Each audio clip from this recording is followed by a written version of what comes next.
Таң атады, күннің көзі жарық шаша бастайды. Саятқа дайындық. Арман, аяулым және Ерболат қажетті құралдар мен жабдықтарды жинайды. Темір күрек, кирка, шамдар және тамақ. Бізге көптеген құралдар қажет болуы мүмкін. Барлығын алып шығайық. Және көп шамдарды да ұмытпайық. Шахтада қараңғы болады. Шахтаға бару үш дос шахтаға бару үшін жолға шығады. Олар орман арқылы өтіп, үлкен тау етегіндегі шахтаны табады. Міне шахта. Келіңдер достар, пайдалы қазбаларды іздейік. Шахтаны зерттеу Арман, аяулым және Ерболат шахтаға кіреді. Шамдарын жағып, жолды жарықтандырады. Олар темір, көмір және алтын кені табады. Мынау темір кені. Бұл бізге өте қажет болады. Мен алтын кені таптым. Бұл керемет табыс.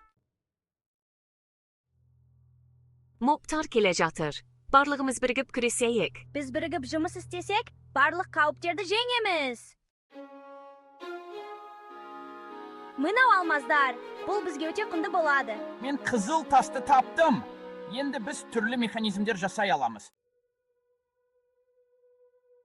Үш дос табылған пайдалы қазбаларды жинап, шахтадан шығады. Олар жолда тағы да мобтармен күреседі. Бірақ бәрі сәтті аяқталады.